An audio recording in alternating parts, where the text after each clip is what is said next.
Olá, gente, mais um episódio do Caféizando. E hoje a gente vai falar sobre a advocacia trabalhista e as transformações digitais. Assim como as várias áreas do direito vêm sofrendo com essas transformações digitais, a trabalhista também não é diferente. E hoje eu estou aqui com o convidado Paulo Miranda, que é presidente da ATRAPB, que é a Associação de Advogados Trabalhistas aqui da Paraíba, para falar um pouco sobre isso. Obrigado, Aisa, pelo convite. Obrigado a todos que estão aqui conosco, né, aos colegas que estão nos assistindo em casa, né. Fico muito feliz pelo convite e estou aqui à sua disposição para a gente bater um papo sobre esse cenário de transformação digital na advocacia trabalhista. Então, Paulo, me fala um pouco sobre essas transformações aí que vêm alterando a advocacia trabalhista. O que é que vocês vêm sofrendo com essas? Então, Aisa, para começar, eu preciso voltar um pouquinho no tempo, para a gente poder estabelecer assim, uma cronologia dessas transformações digitais, né? Há aproximadamente 15 anos atrás, né, entre 15 a 20 anos atrás, a gente tinha ali processos trabalhistas que tramitavam basicamente da forma física.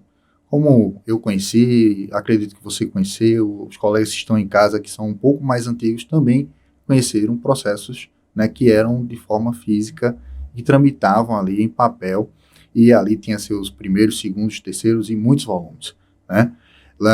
E aí, dentro desse cenário, iniciou-se pela Justiça do Trabalho um processo de digitalização da atuação dos tribunais, né, especificamente os tribunais regionais de trabalho, com a virtualização dos processos, né. Nós aqui na Paraíba tivemos o privilégio de sermos um dos pioneiros, termos um dos tribunais pioneiros nessa transformação, nessa virtualização dos processos, né. Ocorreu antes de 2015, o de vocês, porque no civil começou em agosto de 2015, eu acho. Em agosto de 2015, né, foi implantado o PJE, começou ali a utilização mais efetiva do PJE, já tinha o eJus há um pouco mais de tempo, mas eram sistemas diferentes, né, eram coisas distintas. Lá na Trabalhista, não. Lá na Trabalhista a gente teve, o nosso regional aqui foi um dos primeiros nesse movimento de digitalização, e ainda em 2008 ele já era um tribunal totalmente digitalizado. A gente tinha ali a utilização de um sistema que a gente conhecia na época como SUAP, né, e que fazia com que todas as ações, a partir daquele momento, tramitassem dentro desse sistema. Então, não havia mais processo físico que a gente conheceu, mas processos virtuais, digitalizados, né, e tramitados em meio eletrônico. Então, foi o embrião ali de um processo de virtualização do judiciário trabalhista, né. Esse instrumento, né, esse sistema, ele funcionou por um longo tempo, né? E aí, logicamente, você tem que ver que quando você sai de um processo físico para um processo eletrônico, como foi o SUAP, você já tem uma situação disruptiva, que deixa a advocacia trabalhista num cenário de completa novidade, né? Principalmente aquela advocacia trabalhista que já tinha uma certa idade na época, que não tinha tanta intimidade com os meios, né, de virtualização, os meios digitais, até o uso do próprio computador, que era muito negligenciado, né, pelos colegas que já eram mais idosos, mais antigos, né, que ainda utilizavam ali a máquina de escrever no seu dia a dia, e que não tinha tanta afeição pelo computador enquanto instrumento de trabalho, né? Então já houve ali um fato disruptivo no judiciário trabalhista, né, que naquele momento impactou muito o dia a dia do colega advogado, que teve que, de uma hora para outra, aprender a manusear não só o computador, mas como um processo, um sistema eletrônico onde o seu processo tramitaria a partir de então. Então, já houve o primeiro movimento disruptivo no judiciário trabalhista, e esse movimento disruptivo começou aqui na Paraíba, sendo o primeiro tribunal a implantar esse processo eletrônico, né? Então, aí, a partir de 2008, quando o tribunal inicia a utilização efetiva do SUAP, né, ele vem no processo de digitalização iniciado em 2006, então você tem a utilização desse sistema. Esse sistema foi utilizado por longos anos. E era um sistema tão, assim, parecido na época com o eJus, que o juizado aqui no civil usava, mas ele é um sistema mais eficiente, né? Ele era uma dinâmica melhor, você anexava os documentos como se estivesse enviando um e-mail, né? Clicava lá em protocolar, E o próprio servidor da vara é quem fazia a classificação dos documentos e a distribuição e organizava tudo.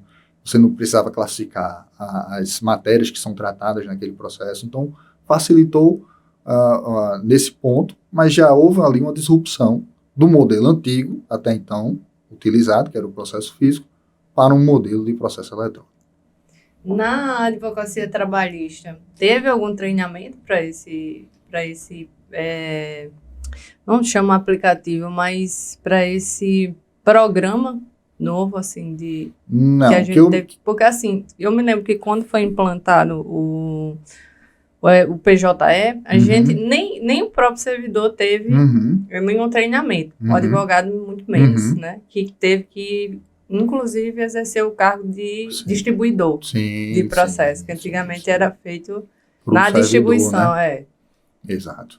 A advocacia trabalhista teve algum treinamento ou não? Olha, não que eu me recordo efetivamente de um treinamento específico para a utilização desse sistema que houve na época da implantação, né? Mas ele era um sistema de fácil utilização, porque era basicamente você anexar a documentação e clicar lá em protocolar. Era só enviar, né? Era só enviar. O próprio sistema fazia a distribuição, né, aqui do outro lado, na outra ponta, através de um servidor. O servidor era quem cuidava da distribuição, da organização da documentação e tudo mais. Então, não era um sistema complexo na época de utilizar, muito pelo contrário, era um sistema fácil de utilizar, mas já houve ali uma grande mudança para o dia a dia do advogado trabalhista. Então, quando estava tudo muito bem, tudo caminhando muito bem, os processos, né, tramitavam dentro do SUAP, o SUAP era uma maravilha, ele dificilmente dava problemas de indisponibilidade, de travamento, de outras coisas, né? O CNJ veio e trouxe uma nova modificação, que foi a necessidade de se implantar o PJE dentro do Judiciário Trabalhista para todos os regionais. O nosso regional também, já a partir de, salvo engano, 2015, começa a utilizar com mais efetividade o PJE, levando os processos que estavam no SUAP ainda ativos para lá, né, e os novos sendo distribuídos lá. Então já houve também ali, naquele momento de implantação do PJE, uma grande modificação. Para mim, eu já conhecia o PJE da Justiça Comum, né? Eu tive a oportunidade de ter um dos primeiros processos do PJE na época em que ele se iniciou o projeto de implantação dele, salvo engano, pela terceira vara de Bahia, que foi uma das responsáveis pela implantação aqui no Judiciário Estadual do PJE. E logo na época eu tinha um processo que precisava ser distribuído e ele foi distribuído já no PJE. Então eu aprendi a utilizar o PJE ali naquele processo. Quando ele foi implementado aqui na Justiça do Trabalho, eu já o conhecia, já sabia utilizar essa ferramenta. Mas para muitos colegas também foi um outro movimento de disrupção. Por quê? Porque você tinha um sistema, que era o SUAP, onde o servidor fazia basicamente tudo, você só anexava a documentação e enviava, e você, a partir daquele momento, passou a fazer uma atividade que não era sua, que era classificar a documentação, indicar as áreas, né, as matérias que vão ser feitas, né, indicar o local, a vara, enfim, todas aquelas informações e protocolar depois, né, fazer a distribuição depois. Então, tudo isso já representou ali uma grande mudança, né? Eu lembro que na época houve muitas certidões, né, de indeferimento da distribuição por não estar satisfeitos os requisitos de utilização da plataforma do PJE. Né? Para muita gente isso gerou problemas, né? Então já houve ali um outro movimento de modificação. Muitos colegas tiveram dificuldade na utilização do PJE na época, né? E aí foi necessário ali um treinamento mais específico. Eu lembro que o tribunal deu um treinamento mais dedicado a ensinar a utilização da ferramenta. O CNJ criou vídeos explicativos no YouTube, né? Já tinha a utilização de outras ferramentas para explicar como é que utilizava ali o PJE. Sim, a gente teve muito problema também com a instalação do programa, né? Que sim. Dava erro de acordo com algum navegador. A necessidade de adquirir um certificado digital, que até então pouca gente utilizava, né? O certificado digital em token, ou mesmo o cartão, né? Eu sou da época mais antiga de usar o cartão como certificado digital, né? Alguns usavam a carteira da OAB, outros tinham um cartão com a validadora lá, com a leitora. Então, tudo isso foi um processo de adaptação para a advocacia trabalhista, né? E isso gerou também ali esses processos começaram a gerar uma certa seleção natural de quem iria continuar nessa atividade. Porque se lá atrás havia aquela dificuldade de usar o computador, de usar um sistema eletrônico para protocolar, e era um sistema muito simples de fazer isso, aqui, na utilização do PJE, você tinha outras tarefas a serem feitas pelo advogado. E aquelas pessoas que já tinham dificuldade com essa parte de informática, né, com essa parte de utilização desses mecanismos de processos, né, com computadores, né, tokens, certificados, programas, Java e não sei o quê, você tinha também ali um entrave que fez com que muita gente tivesse dificuldade de permanecer na profissão, na atividade. Eu acho que a dificuldade de se adaptar, né? Porque quando a gente tem uma certa facilidade ou busca se adaptar àquilo que está vindo de novo, é fácil permanecer, né? Mas para os mais antigos, eu vejo que a dificuldade foi justamente essa. Eles não queriam se adaptar porque já estavam acostumados daquela maneira, né? Exato. Então, muita gente também nem sabia mexer no computador. Acho que o computador começou mesmo, a gente começou a mexer mesmo efetivamente por volta de que eu tinha um primeiro computador em casa em 2006. Então... Você vê que, cronologicamente falando, 2006 é um dia desse. Foi um dia desse. Foi um dia desse, eu como sou um pouquinho mais velho, eu já estava na graduação. Né? Então, eu estava no ensino médio. Então você vê que, cronologicamente falando, isso é muito próximo. Né? E aí muita gente, você imagina, você é uma jovem que cresceu na área da tecnologia, cresceu na área da informação, teve acesso ao computador ali a partir de meados de 2006, né? E ainda assim foi aprendendo ao longo do tempo como usar essa ferramenta. Mas não tive tanta dificuldade como uma pessoa que não teve. Exato. Quem não nasceu na era da tecnologia, quem não nasceu na era da informação, certamente passou por mais dificuldades. Então, ali você tinha... Eu lembro que na época, a sala da OAB no fórum, na época ainda no Shopping Tambiá, tinha muitos colegas advogados, né, que utilizavam ali os serviços dos estagiários que a OAB fornecia para o local para protocolar processos, petições. Isso era comum. A sala da OAB, de fato, acabava sendo um anexo para muitas pessoas que não tinham ali intimidade com a internet, o sistema, ou com o computador, com o PJE, enfim, um anexo do seu próprio escritório. E os estagiários da OAB como seus próprios estagiários, que faziam esse trabalho ali de protocolo. Muitas vezes a gente ia lá na sala da OAB tomar uma água, um café, e aí um colega pedia uma ajuda. Rapaz, como é que eu faço para protocolar isso? Como é que eu faço aquilo? Então a gente dava ali aquela orientação, enfim. Isso aconteceu, e aconteceu muito, né? E pelo contato presencial, por estarmos sempre dentro do fórum, a gente tinha condições de dar esse auxílio aos colegas quando precisavam, né? E os estagiários da OAB, que eram bem mais jovens do que eles, muitas vezes, tinham idade para ser filhos e netos, também conseguiam dar esse auxílio para eles. Mas eu acho assim, eu vou dizer o meu ponto de vista, eu gostaria de saber o seu. Você acha que com o advento dessa tecnologia, PJE, tal, a gente usa hoje, ficou mais fácil assim, de identificar erros também? Sim. Não só por parte do servidor, de juiz, mas por conta do advogado também. Sim, claro. E o PJE ainda tem muitas falhas. Sim, continua com muitas falhas, né? Vez ou outra tem que sair uma versão nova para atualizar, para corrigir falhas, assim, inclusive falhas de segurança. Mas eu acho que ele veio mais para ajudar. Eu vejo eu tenho esse ponto de vista, porque eu também fui do tempo do processo físico, e na época muitos processos se perdiam. Sim, perdiam. Ou folhas eram danificadas, havia o que a gente chamava de restauração de autos, né, que era um procedimento específico, previsto até no CPC na época, né, para que você pudesse recuperar ali processos que porventura tenham sido perdidos ou danificados. Então você tinha, de fato, essas questões, né, e a informatização do processo trouxe grande vantagem para quem se adaptou à transformação digital, né, e essa transformação digital que veio acontecendo, né, ali principalmente em relação, eu trago aqui sempre para a minha área, para a advocacia trabalhista, que começou lá em meados de 2006, né, que se implementou, se efetivou em 2008, que veio de 2008 para cá e passou pela mudança de sistema, né, com a implantação do PJE na Justiça do Trabalho, né, ela vem aí trazendo uma série de modificações no dia a dia da advocacia.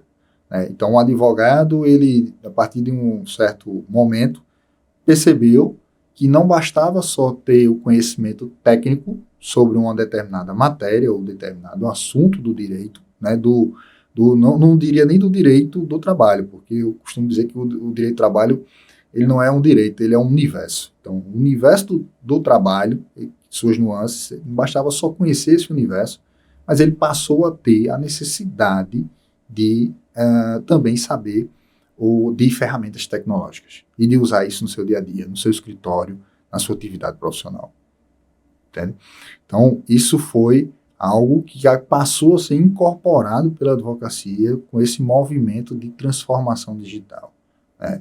E a gente passou por um novo momento disruptivo de transformação digital, com o início da pandemia, né? Você deve lembrar que quando iniciou a pandemia, né, e o movimento de fechar tudo, né, de se fechar fórum, de se fechar o comércio, o serviço, né, a cidade de um modo geral, a vida de um modo geral, né, começou ali também um novo momento disruptivo, e que hoje a gente começa a analisar os efeitos desse momento lá de 2020, na advocacia, em especial aqui eu trago para a advocacia trabalhista, né?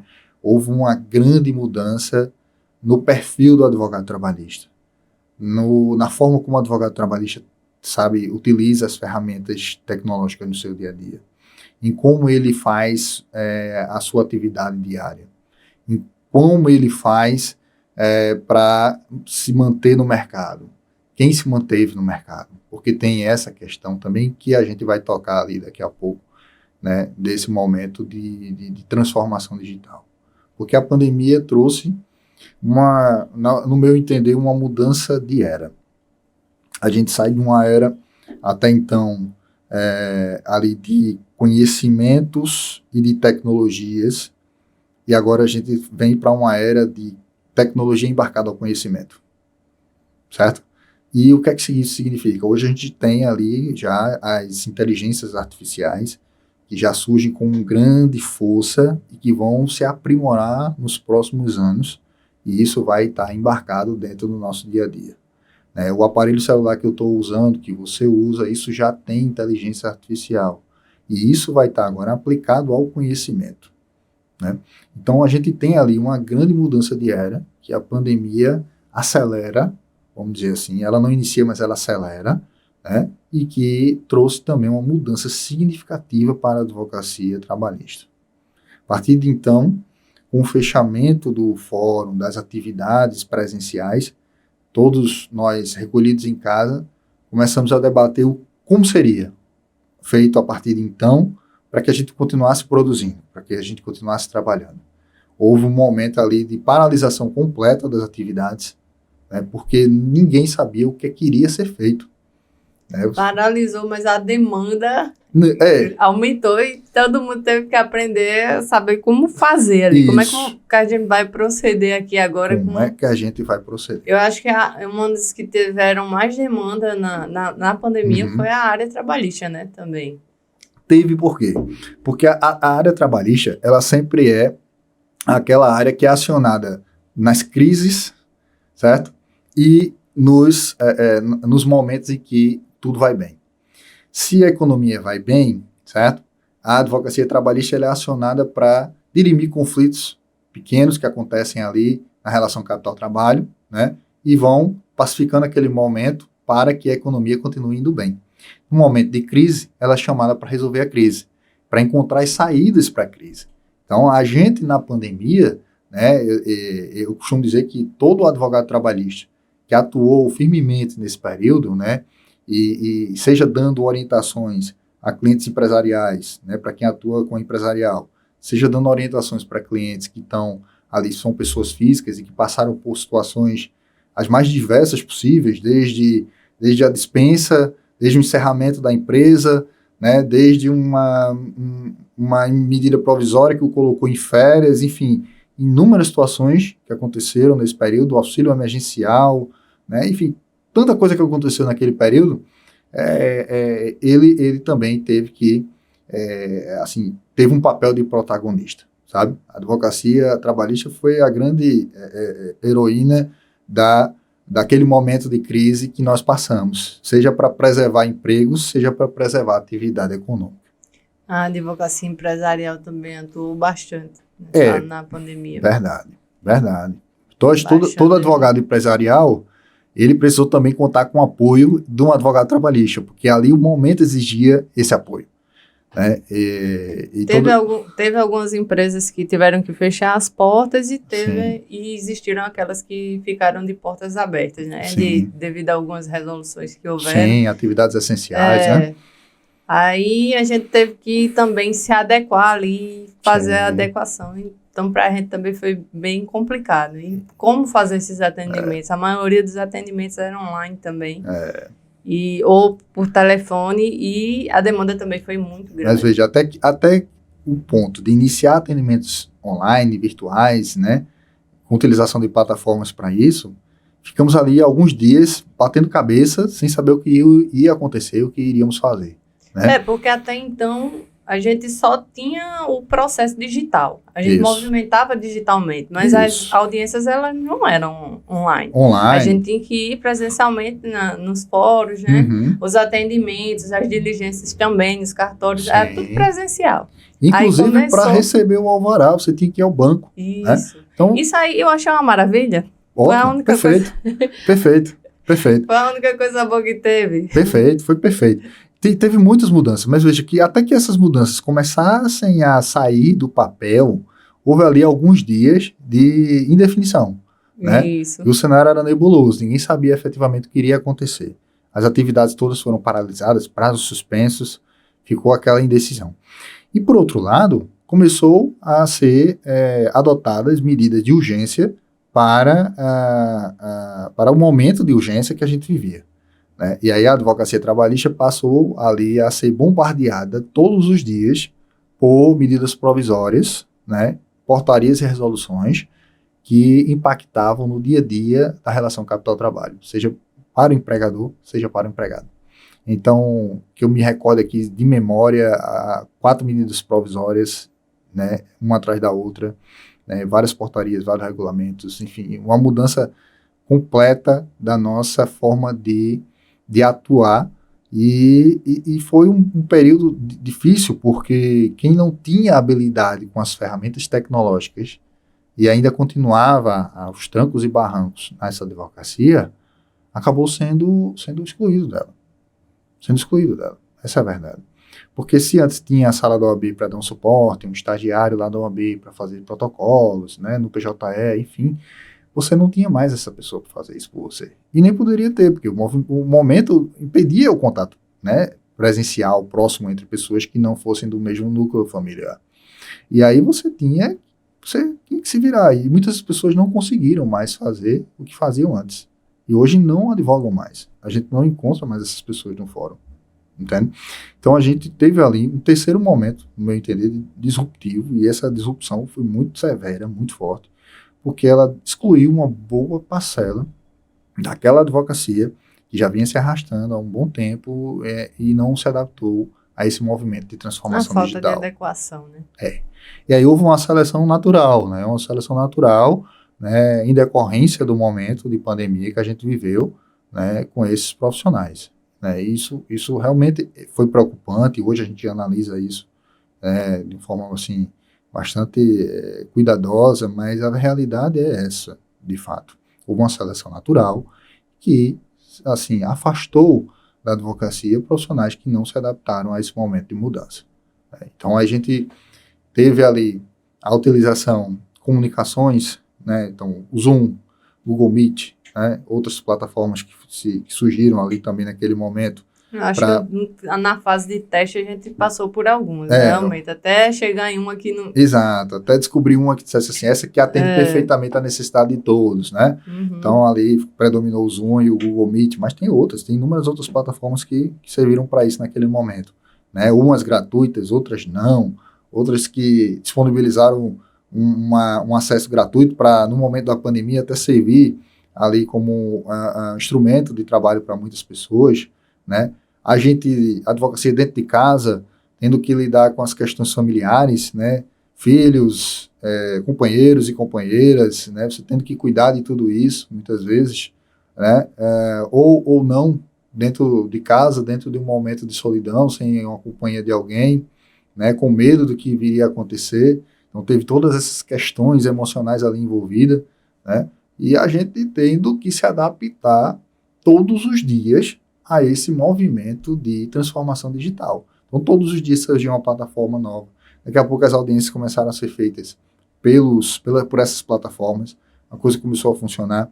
Os tribunais entenderam que já era o momento dos alvarás serem eletrônicos, né? E eu lembro que eu fiz essa requisição aqui ao tribunal, na época, pela Associação dos Advogados, né? Eu fui pessoalmente fazer o protocolo, acho que 2 dias antes de tudo fechar, para que nesse momento, ainda que os prazos estivessem suspensos, os alvarás continuassem sendo expedidos, para que a advocacia tivesse como sobreviver a esse momento, que a gente não sabia quanto tempo duraria, né, porque nem as autoridades, né, que estavam à frente, né, dos órgãos sabiam exatamente quando isso ia acabar, e a gente tinha essa preocupação de cuidar da advocacia, né? Então a gente foi lá, fez um requerimento que foi aceito pelo tribunal na época e que possibilitou que nós continuássemos recebendo os alvarás eletronicamente, né, apresentando os contratos de honorários.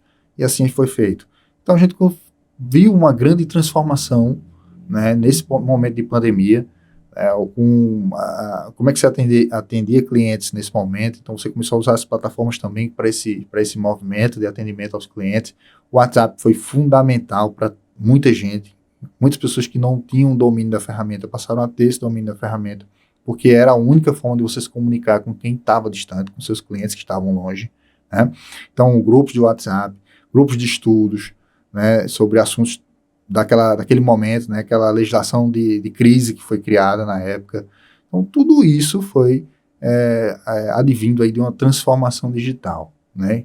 E trouxe não só a utilização dessas plataformas, mas também de uma forma de trabalho diferente, né? Então, você passou a fazer extensões orais de casa, né? Fazer audiências de casa, a colher a assinatura eletrônica de seus clientes em contratos.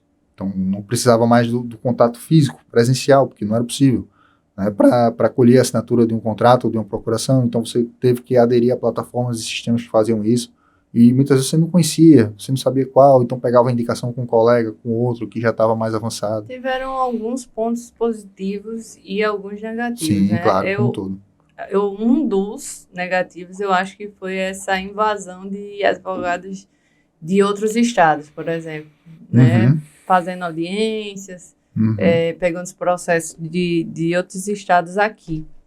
Na advocacia trabalhista, vocês sofreram com isso também? Sim. Esse, digamos assim, é o lado que impacta o dia a dia do advogado que está aqui nesse processo de transformação digital que estamos vivendo, né? Porque hoje a gente está vendo assim, a criação, por exemplo, do juízo 100% digital, que antes era uma ideia assim, muito distante, dificilmente concretizável e que hoje é realidade. Então a pandemia avançou nesse ponto, né? Então você criou o juízo 100% digital, todos os atos do processo são virtuais e eletrônicos, né? Você criou ali os balcões de atendimento virtual dos fóruns, para você despachar com magistrados e servidores dessa forma. Funciona e não funciona às vezes. Hoje tem uma utilização um pouco mais precária, vamos dizer assim, mas na época funcionou muito bem. Na época funcionou muito bem. E hoje a nossa luta é para que esse funcionamento regular continue, né? Hoje é isso que a gente tenta fazer, que essa utilização regular pelos servidores e magistrados continue, porque ela foi uma ferramenta importante e é uma ferramenta importante, porque também a realidade de todos nós mudou nesse período de pandemia de 20 para cá, né? Custos, deslocamento, tudo isso ficou mais difícil de comportar dentro da estrutura dos escritórios. Então, mantendo esses instrumentos que nós adquirimos lá, naquele momento de crise, hoje também é importante, né? E a chegada de atuação de advogados de fora, né, aqui na nossa região,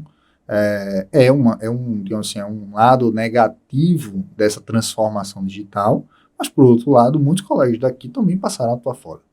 Então, a gente não só perdeu com isso, a gente também ganhou expansão, visibilidade, né, expandiu negócios para outros locais, entende? Então, nem tudo é ruim. A gente pode aproveitar, sim, esse cenário em algumas coisas boas. Mas, logicamente, esse cenário de atuação de colegas de fora atuando aqui e colegas daqui atuando fora, contribui para aquele cenário que eu relatei um pouco antes, que é o de seleção natural Eu de vejo advogados. que a Jovem Advocacia ela teve um impacto muito grande com essa atuação de advogado de fora, principalmente com os que atuavam com diligência, né? Porque no Sim. início a maioria trabalha com Sim. diligências, né? Então Sim. passaram a pegar essas diligências com outras pessoas de fora, Sim. justamente porque o custo-benefício era mais barato, né? E os jovens advogados acabaram daqui, né? Sim. Eu vejo que os de outros locais, de outros estados, também devem ter sofrido com isso. Claro. Acho que, assim, o lado negativo para quem tinha uma advocacia de correspondência realmente existe, né? Não dá para negar. Aquele advogado de correspondência que só fazia isso, trabalhava predominantemente com isso, ele passou a ter... Ou complementava, né? Porque tem muita gente que complementava, né? Sim. Ele passou a ter uma dificuldade, mas em contrapartida, processos também ficaram um pouco mais ágeis. Porque a figura, por exemplo, de uma carta precatória, na Justiça do Trabalho é praticamente hoje inexistente.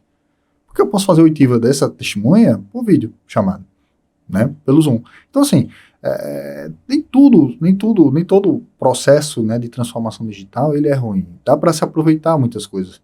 Obviamente que nessa advocacia de correspondência e para a jovem advocacia, né, ficou uma situação um pouco mais complicada, né? Mas hoje a jovem advocacia ela é a favor da virtualização dos atos processuais, né? O que no meu modesto entender, é um contrassenso, né? Porque o que o jovem advogado precisa é aparecer, ser visto, né? Para que você seja contratado, notado e contratado, né?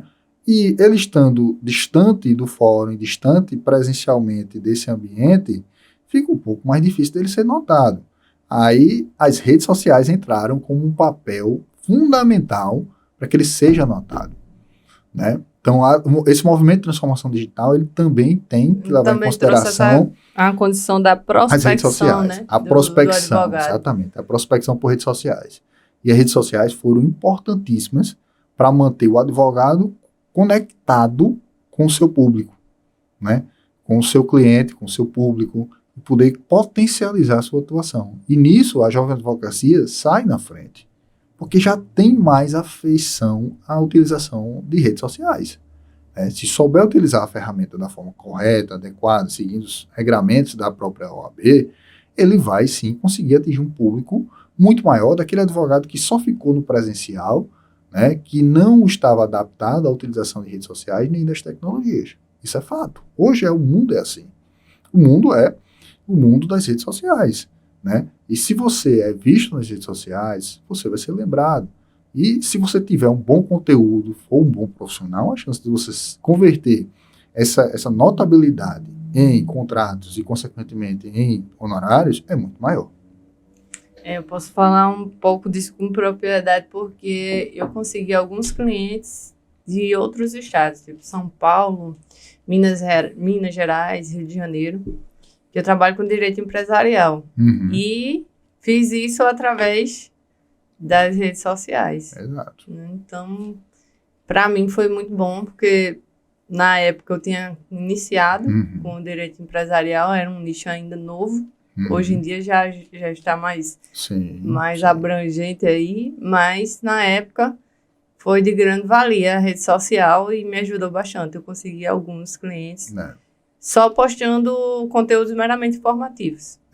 Porque, de fato, a rede social é isso. Ela é um instrumento para potencializar a sua visibilidade. Se você souber bem utilizar isso, né, o jovem advogado sai na frente muito disso, né, porque já tem afeição à utilização dessas ferramentas, consegue potencializar o seu nicho de mercado e, consequentemente, converter isso em honorários, né? Mas isso faz... As redes sociais, ela também é um processo de transformação digital que a advocacia trabalhista sofreu. Ela está dentro desse conjunto, né, de ações que aconteceram ali na pandemia. Então, o advogado trabalhista passou a utilizar essas ferramentas para mostrar o seu trabalho, para dizer ao trabalhador, olha, saiu uma nova legislação hoje, uma MP, sei lá, 927 ou 945, né, que trouxe essas e essas atualizações para você. Então, o trabalhador que estava também em casa, muitas vezes ali em home office, ele acompanhava os colegas advogados e ficava informado do que estava acontecendo e podia também negociar com a empresa aquelas questões que estavam sendo porque, na chamadas a verdade, negociar. não só quando, na pandemia, não só o advogado se viu ali de se estar ali 100% na internet, mas também tinha outra parte, né? Que é a população em geral, a sociedade em geral. Então, estava todo mundo ligado ali numa rede social. Então, ficou muito mais fácil passar informação. Muito mais fácil. E chegar a informação onde a gente tem que atingir, né? Quem é seu público-alvo? Quem você quer atingir? Isso. Como é que eu vou passar essa informação aqui e chamar a atenção daquele potencial cliente, né? Isso, exatamente. Então, isso trouxe para a advocacia trabalhista não só um novo momento de transformação digital, de exposição da sua marca, do seu nome, do seu negócio, do seu escritório, né, como fez com que muitos colegas tivessem um crescimento muito grande na pandemia em virtude dessa exposição, né? Então, não dá para negar esse fato, que isso veio também trazendo uma grande modificação no dia a dia do advogado. Hoje, o dia a dia do advogado, além das questões técnicas, além das questões processuais, além das suas audiências e sustentações orais, é também criar conteúdos que vão, né, a trazer a atenção do seu público. Então, né? Eu sempre indico fazer um curso de marketing jurídico, porque hoje em dia a gente precisa, é uma ferramenta de trabalho também. Sim, é uma ferramenta de trabalho, como é o terno, como é o seu carro, como é o seu escritório, né, a sua caneta, o seu notebook, a sua rede social também se tornou, né, e aí eu falo especificamente do Instagram e WhatsApp, né, WhatsApp nem tanto como rede social, mas como uma ferramenta de comunicação, mas o seu Instagram, ela se tornou uma ferramenta imprescindível no dia a dia do advogado, né, e o advogado trabalhista, que soube aproveitar isso, ele teve um bom crescimento, né. Eu destacaria aqui vários colegas, a própria colega Daniele Tavares, que eu citei aqui, e a Lígia Marrocos, né, assim, são duas pessoas que aproveitaram esse momento, né, para criar bons conteúdos de direito do trabalho nas redes sociais, né, e que hoje são seguidas por muitos trabalhadores, muitos empresários, né, que têm interesse nesse conteúdo. E isso trouxe para elas também um bom crescimento profissional, sabe? E esse também é um elemento de transformação que a pandemia trouxe, né, e que a gente precisou adaptar. Uma coisa que eu gosto de falar muito também é que o número de seguidores não determina o seu nível de conhecimento.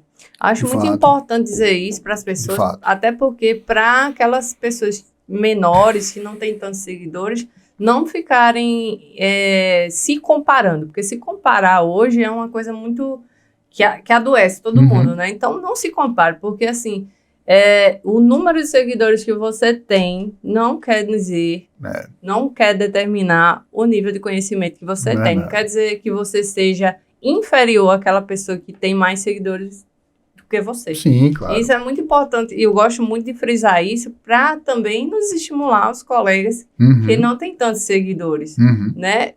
Lógico que você vai crescendo e vai crescendo aos poucos e eu gosto muito de frisar isso, que o nível de conhecimento nada tem a ver com o número de seguidores que a pessoa tem. De fato, eu concordo com você, você tem razão nisso. Nem a quantidade de seguidores significa conversão, ou seja, contratos, honorários no final. Exatamente. Né? Então, você tem que ter essa ferramenta porque ela é um dos instrumentos de transformação digital, assim como todos os outros que você utiliza no seu dia a dia. Né? Plataforma de comunicação como o WhatsApp, o Zoom, o Google Meet, né? Enfim, sistemas de controle do seu próprio escritório, né? A gestão do seu próprio escritório, né? O Canva. Tudo isso são ferramentas que você hoje utiliza no seu dia a dia para gerar conversão. E isso está dentro do processo de transformação digital do advogado. Né? Não é só saber manusear o PJE, porque o PJE hoje é o básico dos sistemas, né, na advocacia. E a gente ainda está aprendendo, né? Porque todo dia tem uma coisa nova no PJE. Todo dia tem uma modificação, tem uma versão que sai recente. Então, né, você cria documentos, você pode hoje, na Justiça do Trabalho, a versão do PJE permite criar documentos e deixar documentos prontos dentro do sistema do PJE, você só adicioná-los. Aconteceu uma coisa comigo no PJE que eu fiquei assim, eu acho que o pessoal cria um medo, sempre existe um medo de burlar o negócio, né? E teve um processo meu que ficou em fase de contestação e a outra parte, o advogado foi e contestou, botou a contestação em sigilo. E não ficou aparecendo para mim. Aparecia para o juiz e para mim não aparecia. Então eu pedi revelia, porque... né? Acreditava que não havia. E não aparecia. Aí quando chegou no dia da audiência, aí o juiz disse, doutora Isa, a senhora não se manifestou sobre a contestação. Que contestação, excelência? Aí o assessor disse, não, doutor, é porque o advogado protocolou em segredo de justiça e realmente não aparece para ela, não. O juiz ficou... Ele disse, por que o advogado fez isso?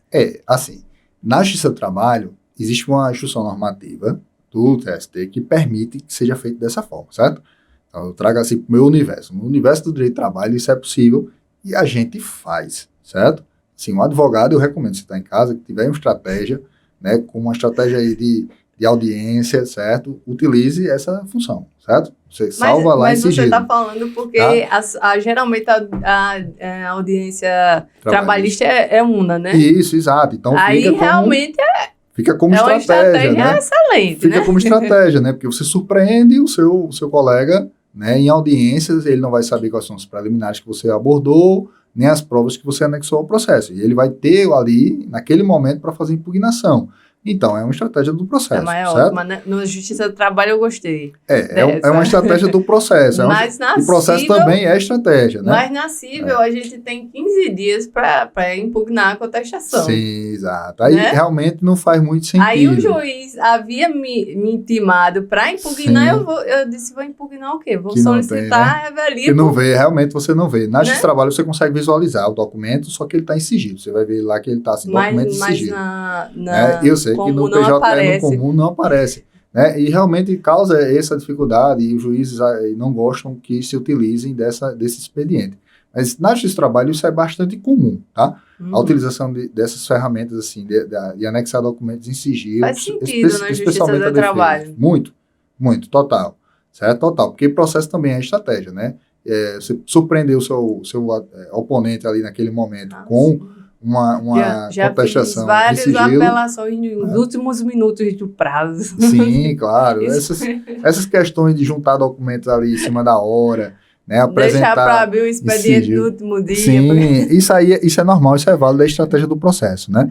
Mas, como eu vinha dizendo, essa questão de utilização do PJE hoje, o PJE em si, ele é um sistema básico. Todo advogado precisa conhecer bem como é utilizado o sistema. Mas dentro do processo de transformação digital, hoje você não vive só do PJE. Você precisa de uma série de ferramentas, né? Certeza. Ferramentas de gestão de escritório, ferramentas de comunicação com o cliente, né? Ferramentas de marketing, né? Ferramentas que vão vender o teu negócio nas redes sociais. Então, tudo isso hoje está dentro desse processo de transformação digital. E esse movimento, né, trouxe também o lado negativo, né, que eu tinha comentado mais à frente que entraria nele, que é uma seleção natural que deixou muitos advogados de fora. Então, muitos advogados trabalhistas, né, que a gente conhecia, advogados muito conhecidos, a gente não vê mais nos fóruns, a gente não vê mais nos locais, assim, em que costumavam se encontrar. Foi só pela atualização dos meios digitais ou pela falta de atualização também das leis, que também mudaram muito? Também. Esse é um ponto importante, né? Assim, tiveram muitas mudanças, desde a pandemia até...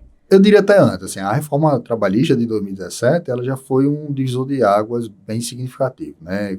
Já tirou uma parcela, né? A gente conversava aqui nos bastidores, né, que as pessoas diziam que a advocacia trabalhista iria acabar, que não haveria mais advogados trabalhistas depois da reforma, né? Se criou um cenário muito negativo, né? E eu sempre dizia na época, eu disse, não, isso não é verdade. Enquanto houver relação capital-trabalho, ou seja, enquanto vivermos dentro de um sistema capitalista, em que a produção, né, precisa de alguém para produzir, você sempre vai ter justiça do trabalho, certo? Isso é um fato, porque é próprio do sistema, né? O que vai haver é uma modificação da forma de nossa atuação, de como vamos atuar a partir de então, né? E aí vem todo o processo necessário de adaptação à nova realidade. Assim como a gente passou por um processo de atualização e modificação da forma de trabalho com a utilização dessas ferramentas digitais, com a mudança da legislação, você também tem essa modificação da forma de trabalho que necessita dessa atualização e dessa modificação por parte do profissional também.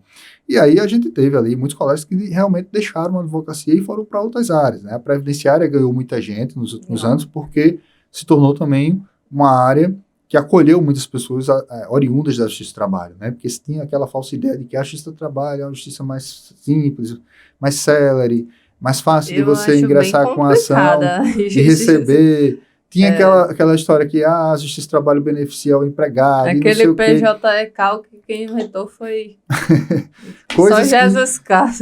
Coisas que não são verdade, mas que se vendiam como verdade, né? Que sempre se venderam como verdade e acaba aí no consciente popular achando que é verdade, que é assim, mas não é.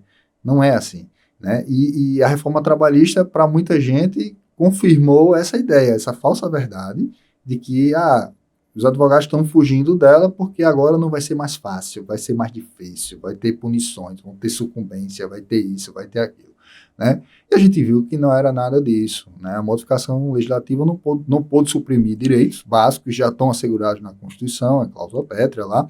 Então, o que houve foi mudanças de procedimentos. Quem se adaptou fez o que tinha que ser feito. É como na biologia, seleção natural dos mais fortes. Isso, exatamente. Foi esses movimentos de transformação, né, de mudança de legislação, né, agregados à transformação digital, trouxe uma seleção dos mais fortes, entre aspas. Então, hoje, qual é a realidade da advocacia trabalhista? A gente tem uma advocacia trabalhista hoje muito mais qualificada, muito mais preparada, porque quem permaneceu se dedicou a ela, né? Se tornou especialista no assunto, se tornou muito bom no que faz. Então a gente tem hoje na Paraíba uma advocacia das mais preparadas do Brasil. Mas a advocacia também do Brasil melhorou muito, muito em termos, né, de qualidade, né? A gente tem hoje bons profissionais, né? E aqueles falsos mitos, aquelas falsas ideias não se confirmaram de que a justiça do trabalho iria acabar. Muito pelo contrário, ela continua firme, forte, pujante, necessária, importante para o equilíbrio das relações sociais. Porque nós somos seres sociais. Então, enquanto houver capital e trabalho dentro de um sistema capitalista como o nosso, vai haver justiça do trabalho. Ou melhor, precisa haver justiça do trabalho e vai haver advocacia trabalhista. Eu ainda acho assim que o trabalhador e o empregador a balança ainda é muito desproporcional, sabe? Eu vejo muito isso, o trabalhador sempre sai prejudicado. Eu diria que essa é a visão, talvez, de quem está de fora, olhando de fora, certo? Porque o que se vende é uma falsa impressão, essa falsa impressão de que, olha, o jogo aqui é desigual. Eu tenho essa impressão, sabe por quê? Porque eu vejo hoje, de dentro da empresa, eu vou falar, lógico, né? Que eu acho errado e eu falo que está errado. Sim. Grandes empresas fazendo ela mesma, tem um contador dentro da empresa, e ela vai e abre MEI em nome das pessoas que estão trabalhando lá dentro. Sim. Existe toda a configuração de trabalho ali, sim, né? Ela obedece ordem, ela cumpre horário, e ela abre MEI simplesmente para fugir da lei trabalhista. Então, aí é o grande ponto. Veja, num cenário como esse, o trabalhador ele não tem responsabilidade. Quem tem a responsabilidade de cuidar e de zelar pela garantia de seus direitos é o empregador. E aí ele optou por um modelo PJizado, né, de contratar aquela pessoa, né, e aí ele criou uma situação que é passível de anulação pelo judiciário trabalhista. Porque a maioria que eu conheço são pessoas que são coagidas a fazer. É porque, veja, existe uma relação capital-trabalho, né? Uhum. Simples, muito simples para quem está em casa entender também, até para quem não é da área. Existe uma relação de capital-trabalho. Que eu sou Certo? Quem tem um capital... direito empresarial, defende a empresa, mas eu tô falando aqui porque eu vejo que é errado. Sim, claro. Não é certo, e eu vejo que existe realmente. Eles são coagidos a Sim, fazer. claro. A maioria, às vezes, abre e nem sabe. Sim, e aí você tem uma relação capital-trabalho, né? Então você tem o capital com a força econômica e o trabalhador, né, com a vulnerabilidade natural da relação, certo? Vamos dizer que ele pode ter curso superior, ele pode ter uma boa formação acadêmica, mas tecnicamente, né, em relação àquele empregador, ele não tem a capacidade econômica, então ele é vulnerável. Compreende?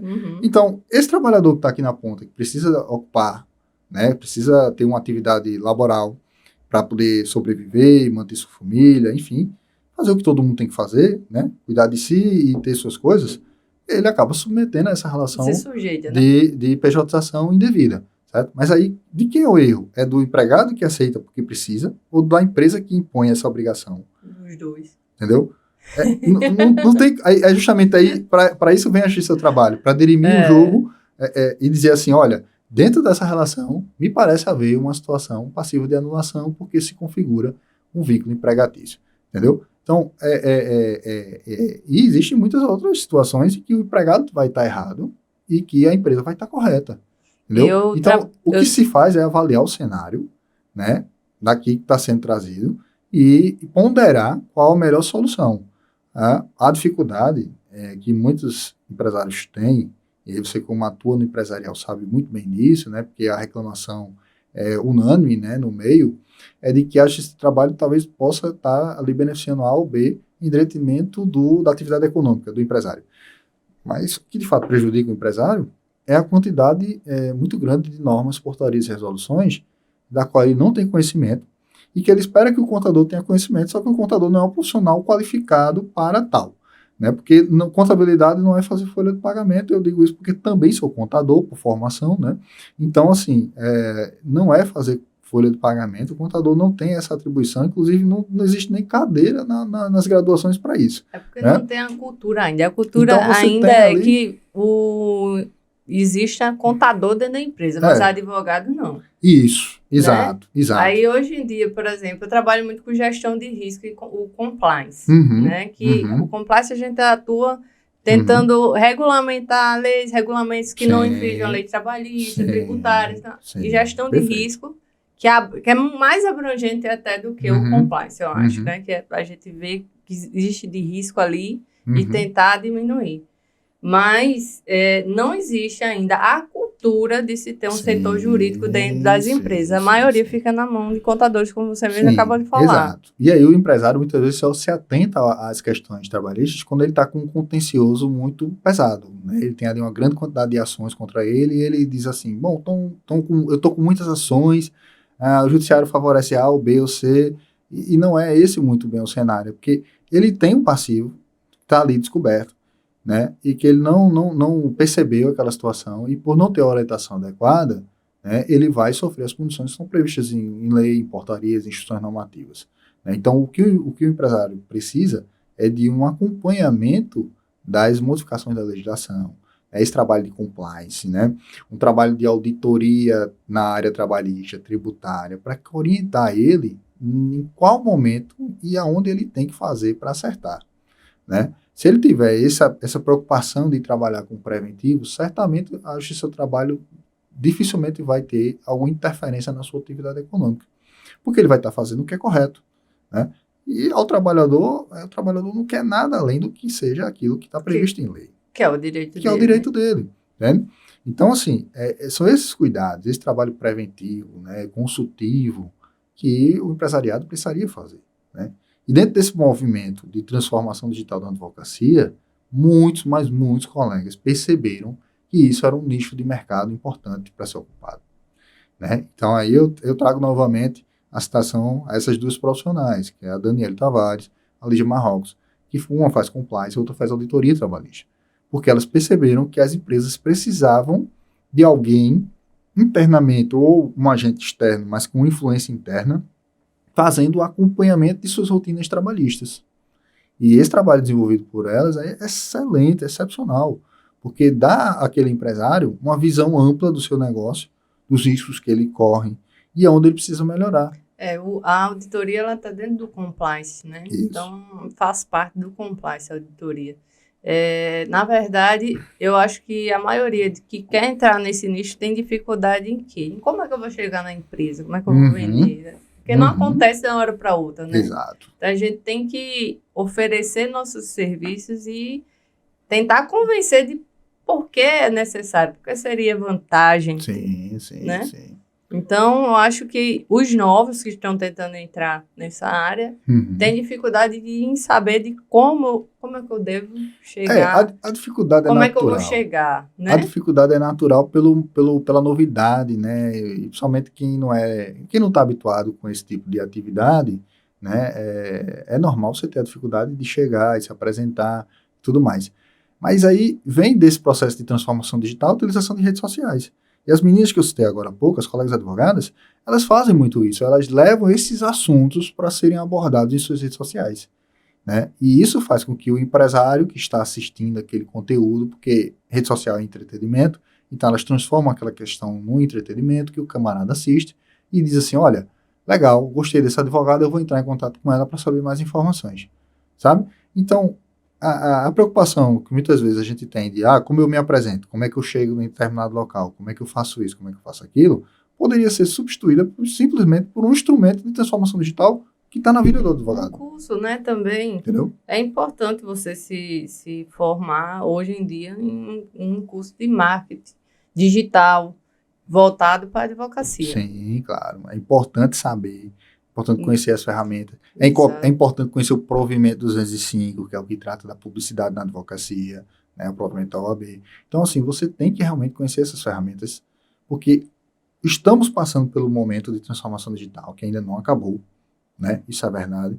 Então, cada vez mais a gente vai utilizando aí novas ferramentas, né? Agora chega a mais recente com o ChatGPT, e muita gente já começa a utilizar nos seus escritórios, começa a utilizar essas ferramentas eu acho que aquilo ali mal utilizado acaba deixando a pessoa um pouco acomodada. Eu diria. Exato. Preguiçoso de ler e fazer um resumo. Claro. Mas E, logicamente, como qualquer sistema, ele tem suas falhas, o seu advogado precisa tomar cuidado. É algo muito embrionário, né? Então, você precisa ter essa cautela na utilização, mas é uma ferramenta que vem para nos ajudar no dia a dia, porque ela traz aquilo que eu disse, é conhecimento embarcado dentro da tecnologia, né? Porque antes era só tecnologia, agora tem um conhecimento aplicado a ela, né? Então, a gente vai trazer ali novas ferramentas que vão surgindo. O ChatGPT certamente é a primeira, não será a predominante, isso é fato, né? É só lembrar do Google. O Google não foi o primeiro buscador da internet, houve muitos outros antes dele. Ele se tornou predominante porque ele agregou algo novo e que, de fato, se fez necessário na vida das pessoas. Então, o ChatGPT não vai ser a inteligência artificial dominante, muito dificilmente, porque ela foi a primeira. Já estão criando outras, né, na verdade. Sim. Já a Google já tem a sua, a Microsoft já tem a sua, mas enfim, cada um vai criar a sua, mas a gente vai ver quem vai ser o dominante, né? Por quê? Porque aquele que vai ser dominante vai ser aquele que vai trazer o maior impacto na vida das pessoas, certo? Mas é importante a gente, como advogado, e aí eu digo para a advocacia trabalhista, aprender a utilizar essas ferramentas, não para elaborar peças, não para elaborar recursos, para adquirir conhecimento. Para adquirir conhecimento, porque como você bem disse, isso pode fazer com que você seja levado ao erro, ou que você crie o hábito de criar peças e outros instrumentos nesses sistemas e perca a sua capacidade de processar informações de forma intelectual, né, de ter conhecimento, de agregar conhecimento, porque você vai ter aquela ferramenta ali e vai dizer, para que eu preciso estudar, para que eu preciso ler, para que eu preciso acompanhar uma decisão do STF, do TST, ou seja lá de qualquer tribunal que você esteja vinculado ou que tenha mais presença, porque eu tenho um ChatGPT, mas isso não vai substituir o teu potencial intelectual. E o advogado precisa estar ciente disso. Até porque conhecimento é uma coisa que ninguém tira, né? Sempre válido a gente estar se atualizando e aumentando nosso conhecimento para tudo. Sim. Não só para a advocacia, mas para qualquer coisa que a gente queira fazer na vida. Exatamente. Então, assim, é dentro desse processo de transformação digital que ainda está acontecendo e que vai se aprofundar nos próximos anos, especialmente para a advocacia trabalhista, a gente já começa, por exemplo, a ver robôs que são utilizados para julgamentos. Então, você tem já o Tribunal Superior do Trabalho utilizando robôs com inteligência artificial para fazer análise de recursos, admissibilidade de recursos. Os tribunais regionais estão caminhando para o mesmo caminho, com a adoção de sistemas próprios, de inteligência artificial própria. Muito em breve aqui o nosso regional vai ter o dele também. É questão de tempo, né? É orçamento e tempo, vamos dizer assim. Mas orçamento se dá um jeito, né? E aí chega a esses mecanismos de inteligência artificial que vão fazer análise de peça, análise de recursos. E aí, cada vez mais, vai exigir do advogado que ele se adapte a essa nova realidade e que ele crie mecanismos para também se adequar a essas modificações. Sabe? Então, a gente tem aí, de fato, um grande universo de transformação digital.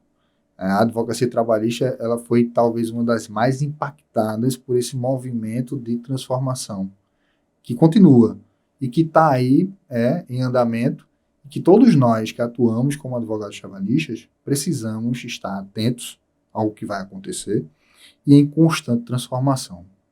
É necessário estar aberto a essa transformação. Os próximos 10 anos não serão iguais aos 10 anos anteriores que nós vivemos. Em 10 anos que nós vivemos os 10 anos de transformações talvez mais radicais da atividade do advogado trabalhista. E os próximos 10 anos serão ainda mais radicais nesse processo de transformação. É verdade. Eu gostaria de agradecer a sua participação hoje. Vamos encerrar aqui o Cafézão. A gente passou 1 hora. Acho que 1 hora é muito pouco para a gente conversar. O tema foi pouco, hein? Mas tem outros temas que a gente conversou aqui nos bastidores, certeza, que achei muito interessante, que a gente pode trazer em pauta. Inclusive, vou falar com os outros para ver se eles topam vir também. Claro, eu estou à disposição. E eu agradeço muito ter você aqui, você ter tirado um pouquinho do seu tempo para vir aqui conversar comigo, para dar sua contribuição para a advocacia geral, não só trabalhista.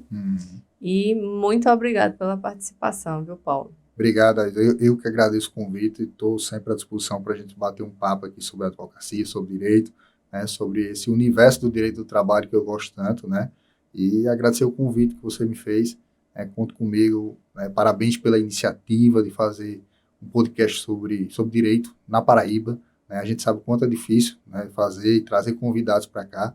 Por isso que eu digo que os colegas, né, que estão ali nos assistindo, compartilhem, comentem, né, assistam a esse vídeo e aos outros que vão ser gravados aqui, porque é importante que a gente tenha alguém, né, abrindo espaço para a advocacia dialogar. Né. Para a gente falar sobre a advocacia. Para a gente falar sobre a advocacia e sobre nossas dores, né? E para compartilhar também a vida do advogado, o que a gente sofre. Né? Exato. Gente, a gente encerra aqui. Lombardi. Encerramos aqui o nosso episódio do Cafézão e ficamos com o próximo. Até a próxima. Curtam e compartilhem